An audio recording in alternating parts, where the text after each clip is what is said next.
Great to be here presenting to you concerning research on technology preferences of multiple generations in the workplace classroom. And appreciate the moderator getting us going. Part of my motivation with this particular topic was due to the fact that this is something that I was working on in my actual real life job, as well as had some background and experience with working with multiple generations in the workplace and doing facilitation with leveraging technology. And so it was something that I found would be applicable to work I was doing, as well as being able to glean from the research. So that was part of my motivation with pursuing this particular topic, not even knowing what was to come and where we are now, where it holds even more value. So let's get into what's being covered. If we could go on to the next slide. With the actual problem statement, so at the time of the research, I was with the public sector working for a local government department. And what I was doing, in addition to functioning in a given department in a role, I was actually designing training along with doing training facilitation. And with that particular work experience, along with my studies, that lended itself for a problem to be recognized, which we have here with there being a divide within generations. You have multiple generations represented in one setting, in that learning event setting, and then looking at, hey, are we actually hitting the individual needs that may be representative of each generation if there are differences? And what we honed in on was generationally having that diverse audience. With technology being included, hey, do we need to give some consideration to one, are there differences? And then looking at two, how can we recognize those differences in the actual strategizing and approach that's used for instruction, facilitation, however you want to label that, which takes place in that learning environment. The purpose, it was a causal comparative study that looked at investigating whether employees in the four generations had differences with respect to their attitudes toward the instructional approaches. And so the significance, a number of items came into the picture with regard to the significance that would be evident with the results of this particular study. One, you can consider information obtained on the employee perspectives could be used to revamp or restructure training approaches.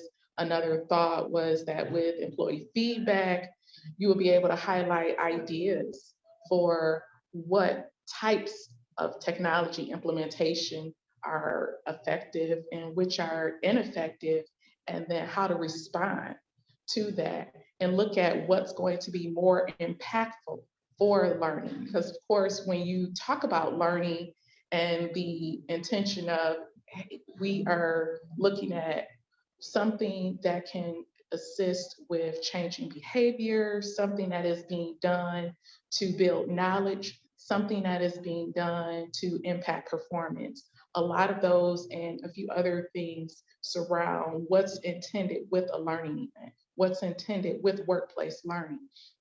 And so when we go back to that and consider what results can be gleaned with this particular research, looking at another item would be it revealing the negative aspects of training approaches to see what is taking away or not assisting in meeting learning goals or the intended outcomes, because there is an inhibiting factor or some type of barrier maybe that the technology is creating. So that is something else that could be reflected in the data results. Another aspect of the significance would be with organizations that heed the demand to accommodate generational preferences with a variety of modalities for workplace learning, they would actually be addressing the needs of individual learners, which could impact performance, improvement in a positive way, which has all types of benefits with cost reduction, with folks being able to perform their jobs and it having other types of positive impacts that are some other areas that are represented in this particular research later on in the study. And then finally, with the theory or framework. So based on what we've mentioned with the problem statement, with the purpose and the significance, there was the inclusion of, I want to say maybe several theories that were called out specifically here for this presentation. I actually had more than that, but did want to limit it to the most important ones that really targeted what was being discussed with the results. So we could go on to the next slide. One that was key was definitely with Knowles' theory of andragogy, which is actually adult learning, slightly different from pedagogy, which deals with how children learn. So with adult learning, what is still applicable today, as well as during the time of this study, is Knowles came up with the thought, and that's Malcolm Knowles, he came up with the thought that there are essentially 4 assumptions that go along with adult learning. And what he ended up doing was finding out there were 2 additional ones that he added with additional research and additional feedback and additional experimenting that he was doing and studying. And so these assumptions still stay with us and are still fact-based and proven by research to be applicable today. And those 6 assumptions revolve around one being that we are self-driven, or we have this aspect where there is learning that we want to be able to drive for ourselves as adults. Another relates to our motivation and there being some type of internal or intrinsic motivation that drives us to want to learn. Another deals with a readiness to learn. There's something that is going on in our day-to-day lives or something we may be facing or some type of area where there's a pain point and learning can address that. That is another assumption with adults. Another is looking at what this is going to do for the individual. What is this going to do for me? What's in it for me? The WIFM, as we often hear, what's in it for me, that particular mnemonic device that goes with that. And then an orientation to learn, and then there are 1 or 2 more that are referenced in here for the total of 6. Another theory we have is with the generational theory. And there are 4 generations, as I mentioned, that are represented in this study. We have I will start with the oldest or the earliest generation, which is the traditionalist generation. There are a number of terms or references that are included in the research because there are different names given to the traditionalist generation. It could be veterans, and then there are a number of others. And so I did make reference consistently that we will be using traditionalists for this particular study, just because with the term veterans, that can be attributed to others, like those who have served in the military. So to help keep down any miscommunication or misunderstanding, I chose to go with the reference of the traditionalists. Aside from that particular generation, we move on to the next one, which would be the baby boomers. And after the baby boomers, we have the Gen Xers or Generation X. Followed by them, we have the Gen Yers or the millennials.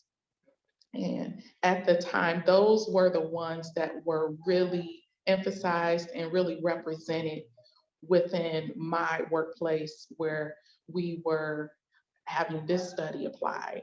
And another theory that was applicable dealt with technology preferences, and that was by a few authors there who are listed. And then finally, a learner response and performance was another type of theory that came into the picture. because it dealt with how we look at certain drivers, how we look at certain things that are create a catalyst or that are impactful to the actual learning that we want to drive and the intended outcomes and how we go about achieving those. So that was another theory applicable there. And as we move on from the theories and move on from the relevant scholarship here, let's get into the next slide, which is actually taking us into our research question that was targeted. So with the research question, we were looking specifically at how do the 4 generations differ in employee attitudes toward technology use in the workplace classroom.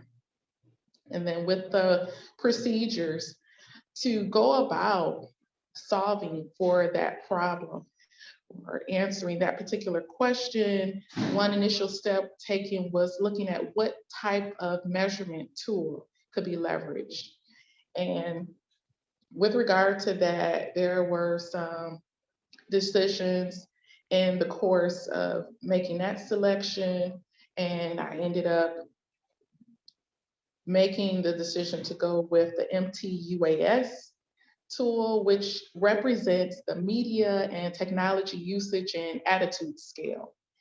And I must say, with a lot of the training and the guidance that we receive, and when we decide to leverage tools that have been created previously and of use in other studies, I followed those particular steps. And I have to say, I was very pleased with the process and being able to easily reach out to the original creators of this tool and the communication and their prompt reply with the approval and everything to leverage that. So did appreciate that. From there was an email invitation consisting of a consent form, the agreement, the link to the scale. And this was sent to 900 employees who were potential participants. And the goal was to go about trying to achieve an actual target sample of 300. And that was based on calculations that were done with leveraging of given formula based on the type of research that was applicable here. And so 300 was the target number there. With the participants, the target sample from the population was 300, ended up with actually like around 325 that responded. And then based on a data analysis, moving into that particular area, took the information received, have the demographics and all of that to do the data analysis and do the breakdown so the participants could be coded representative, of the 4 generation groups. And then we have here, as you can see listed in that first bullet, here's where you get the actual breakdown by the year to reference what do we mean by the traditionalists. So we're talking about those who were born before 1946. How are we identifying the baby boomers? We're talking about those who were born 1946 to 1964. Following that, the Generation X, Gen Xers, we are talking about those individuals born 1965 to 1980. And then finally, we have the millennials from 1981 to 1997. In addition, we have the one-way NOVAs that were conducted for each of the MTUAS subscales. And what we mean by a subscale is within this particular measurement tool, the MTUAS, which is again the media and technology usage and attitude scale, there were segments of this tool that were used for this study. So it was a very encompassing tool and the whole thing was not used. There were a number of subscales used for it.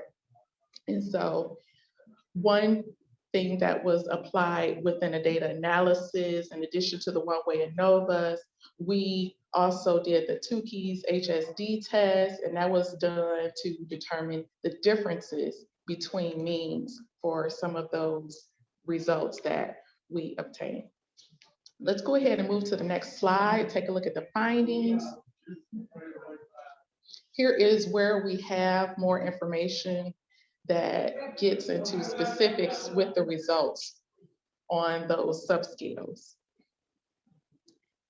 And what they look at within those subscales, some of those items in the subscales were actually asking the participants for feedback concerning not only maybe frequency, but also their preferences with certain things like their use of technology for maybe social media, their use of certain types of technology that would be TV, that might be the mobile phone, that might be the use of computer, use of laptop, and other devices. So these subscale items, these survey items on the subscales were pretty specific in regard to preferences, and they also touched in some instances on frequency of usage as well to help glean that particular information to inform the study and obtain the results.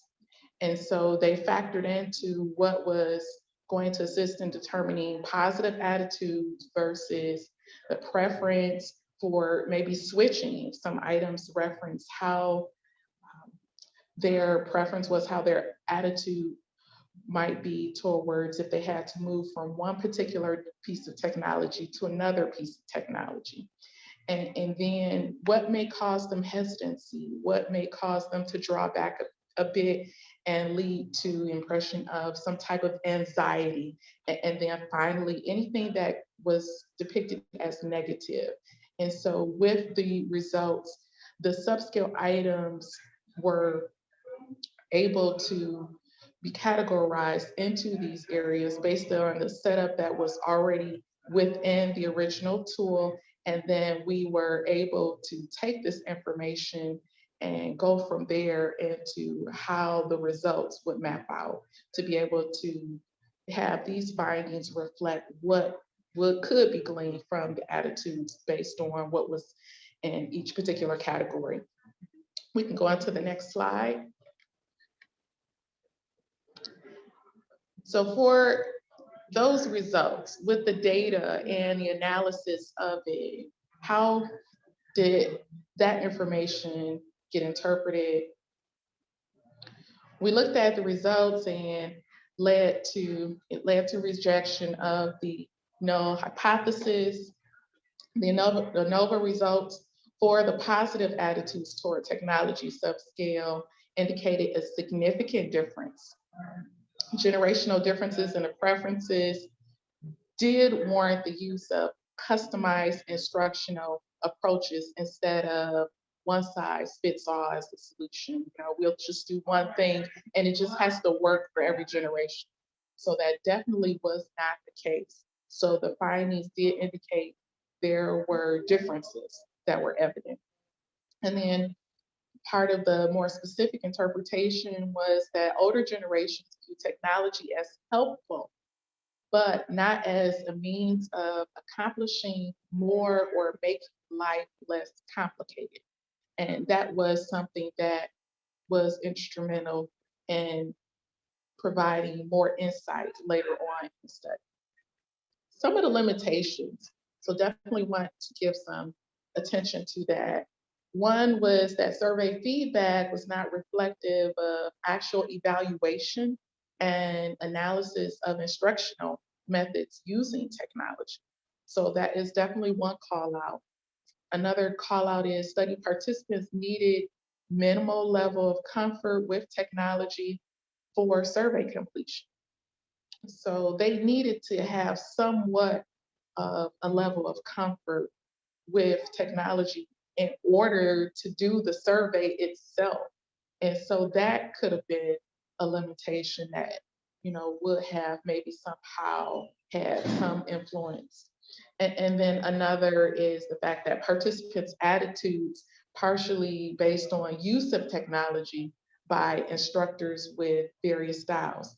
And what is meant by that is if a certain instructor used a certain technology within a learning experience where it was something that was pretty favorable for you, it could be that their style influenced how partial you were to it, or even contrary to that, if there was a style of an instructor that a person did not favor, and their style maybe because of the bias we have as human beings was attached to a person not being too keen or too partial or not having the most positive attitude towards a certain piece of technology because they associated it with that particular instructor style. So those are things that we definitely wanted to call attention to. And those are just a few examples of some highlighted limitations that were called out. So we get to the recommendations. Implement technology with customized approaches to workplace learning and respect to four generations. So we stated that we learned that there are differences. The data showed that there are differences in attitudes that are characteristic of the generations. So recommendation is use that to make informed decisions as to what type of technology may work better for a given generation and how you can account for that and using multiple modalities as is favorable for certain generations when they are present in the same learning event. And so that might involve the staff receiving more training, that might involve investing in more technology. And we will talk a little bit more about a couple of those in the upcoming sections. Allow learners to share their instructional preferences. Ask them. So that is another recommendation.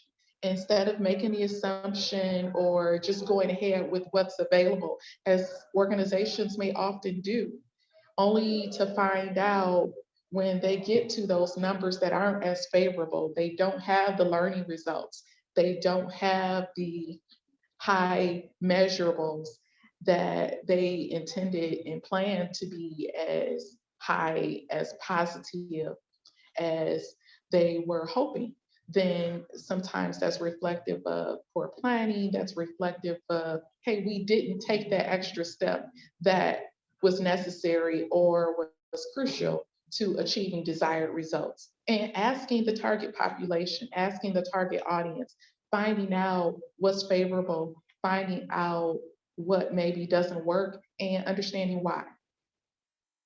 Another couple of items to call out here with recommendations as well would be future research that could be done in addressing the types of technology that require more customizations, maybe for a certain generation. Is there some type of technology maybe that is not preferred by more than one of the generations? And maybe an organization needs to rethink, is this something that we even want to use if more than one of the generations doesn't have the best attitude towards it? And also reconsidering how technology is being leveraged in the workplace learning environment, as well as the type of investment. Sometimes it may be a matter of the manufacturer, or it may be a matter of we did not do enough of the training that was needed by those instructional staff persons who will be utilizing it. And that is going to impact the learning experience significantly. So how the instructional staff are trained in using it, and then also the instructional staff attitudes towards it, that also impacts the experience for the learning audience. And those are additional items that were discussed and covered in this particular research. And so finally, with this slide, the social change implications. Evolving with the training methodologies in the multi-generational classroom, it can ignite new attitudes and generations becoming more dependent on their colleagues. And so that could be something that may be beneficial when you think about peer-assisted learning. When you think about creating those opportunities, maybe for more peer relationships to be built, let's say with maybe the traditionalists and millennials, or baby boomers and millennials, or Gen Xers and baby boomers. Not that one generation has more of an upper hand than another. It's just looking at what types of technology may be preferred, may be more characteristic of those positive attitudes representative of certain generations, and then how that preference can help to ignite better relationship building amongst the generations. And that's something that would be very beneficial to things like mentoring programs, to things like employee engagement, to things like promoting higher levels of social learning. And so these are additional examples of social change implications that were called out as well in the study. Let's go on to the next slide. And finally, here we get into just a small portion of the references that were probably the ones that played the biggest role in a lot of the data gathering, a lot of the strategic approach steps that were taken with putting this study together and then leading to the results obtained.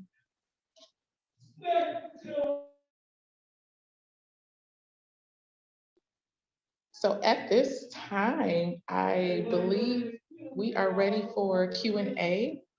That's about all I have. Excellent. Thank you so much, Dr. Jackson. It's really exciting, very interesting information here. And just a reminder, please go ahead and put your questions into the chat, and we're happy to have Dr. Jackson answer them for you. And I actually have a question for you. What prompted the application of just 4 generations instead of, say 5 generations, like including Gen Z? And, can you just elaborate on that a little bit more? Sure. Thank you for that question.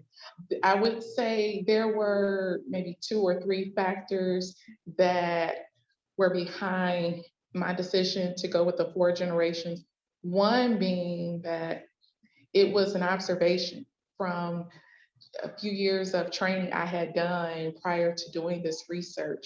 And those were the actual generations I had in my classrooms at the time, covering a few different topics. So I was doing actual technology training. I was doing what they called a soft skills training with leadership, or topics like communication skills or team building and so on. And all 4 generations were represented in a number of my trainings, which required the use of certain technologies, some topics more than others. And then another factor I would say is looking at what's happening in other generations, and what I shouldn't say other generations, but other organizations with the inclusion of multiple generations in a setting. And so when I looked into, hey, are there 3 generations that most organizations have? I found for a lot of the research before I locked in on my decision that it was primarily 4 generations we were looking at, and even just a handful talked about 5. And so because more organizations at the time were looking at 4 generations, that was another driver in my decision to go with the 4. Excellent. Thank you for giving a little more information and background on how you thought through that process there. All right. I do have another question here. Why did you select the survey tool that you chose?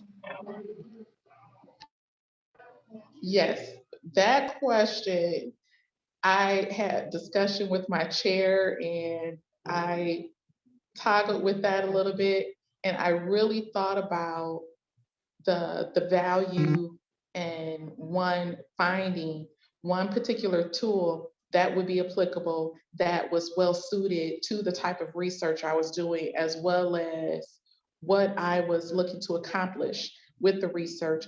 And then two, looking at the type of work as well as the time allocation and what needed to happen, what the process would be if I created my own tool to collect and gather the information I needed. So weighing those decisions and what I was looking to accomplish, I ended up finding a tool that worked well before I crossed that line of making the decision, let's create what's needed.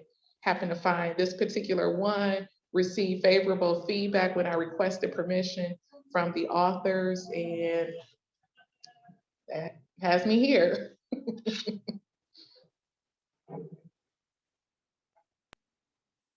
Excellent. Thank you for answering that for me. You're welcome. Just a reminder, please go ahead and post your questions in the chat and we're happy to ask them. Or Dr. Jackson will be happy to answer them. I'm happy to ask them. You know what, I have another quick question for you. What challenge, would you say that you experienced during your research process, and how did you address that challenge? One challenge I had, to be a little transparent, was early in the process, I considered using learning styles and referencing the theory behind learning styles and how that might factor into my research.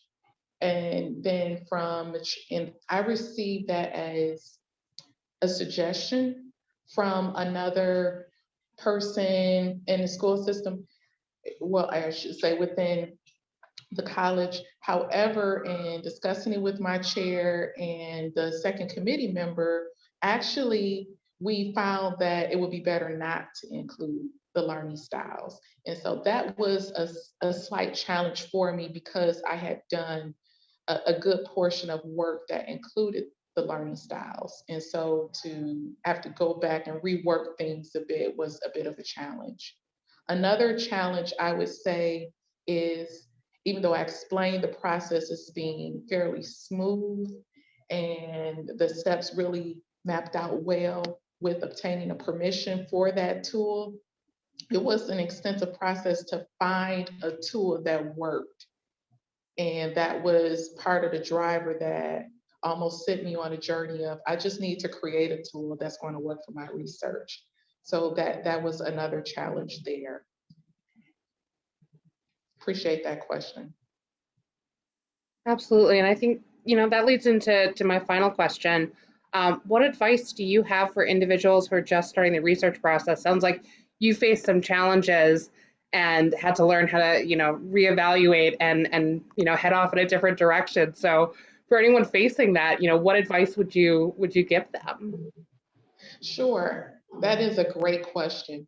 One piece of advice I would share is, going back to my experience in the learning styles challenge, not sure that I would be able to forecast that, because you don't always know what folks are thinking until a little bit later after you present some content. And didn't know, down the road until it reached a certain point, since it wasn't due to be shared until a certain time. So I would definitely encourage you to, one, consider what thoughts, what types of theories you are including that might be questionable or might have torn opinions, where you have a good portion of thought leaders, a good portion maybe of academic theorists, those staff persons who may believe a certain way, think a certain way, and look at if you have solid research that factors in and it's grounded, where you have enough of a strong argument to justify and warrant inclusion. Another piece of advice I would give is definitely looking at, I just had this conversation earlier today with someone, being in the midst of the situation with post-COVID and what we've learned. And I really think about how my topic relates to adaptability, which I just did a book on, and it was published this year. But my research, even though I had no idea I would be doing this book, speaks to adaptability.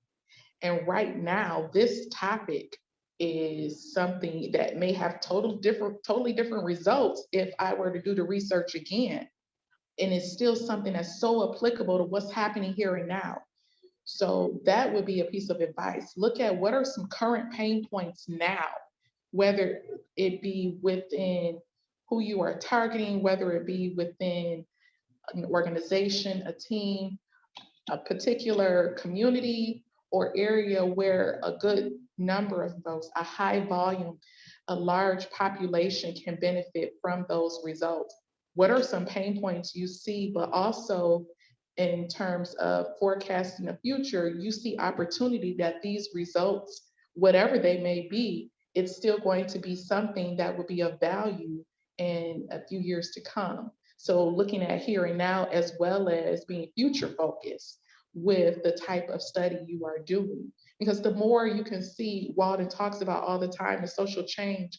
And I love that because it was so ingrained in something that stuck with me in the back of my mind throughout my study, not just about getting this done, but where's the impact? You know, where's that social change factor coming in? And with my study, I see it as something still applicable, even though redoing it, it could be done better and see different results because of what we have experienced. So looking at the events, looking at experiences, how can you apply that to looking at how your study can positively impact, speak to that social change that's going to benefit another person, another entity, another group of individuals, another population. Wonderful. Thank you so much for that incredible answer. I actually do have another question here for you from Allison. Did you collect any data related to differences among different racial/ethnic groups? If not, do you have any thoughts on possible differences? I did not collect any data in that regard. I felt I considered it, but thought it would evolve the project and the study outside of the scope of what I wanted to cover within this study. I saw great opportunity for it. I just thought the scope would take me outside of where I wanted to have my focus. And right now, I feel like definitely with so much that we've seen with the work in the area of diversity, equity, and inclusion, I also do a lot of presentations now in that regard. I see a lot of opportunity with that. For one, because we have such an accelerated pace of digitization that has impacted our lives personally and professionally, organizations. That goes back to the adaptability with us being so digitized and seeing so much of the artificial intelligence, machine learning. You know, how many times might we interact with a chat box? Tying that technology piece into how maybe the ethnic groups, the racial groups, and other diversities, other areas of diversity factor in, I think will be an awesome area of focus because those results can be used to see how we can be more intentional in steps taken to balance out maybe technology impacts with the diversity factors and help things to be more equitable as well as accessible when we factor in those particular areas that are data driven in the decisions that we make. So I think that would be an awesome topic and area of focus. With or without the technology, I know I stuck the technology in there, but with or without the technology, I see great opportunity with that. Wonderful. Well, with that, we are pretty much at the end of our session. So I just want to say a big thank you to Dr. Jackson and thank you to everyone who attended today's recording.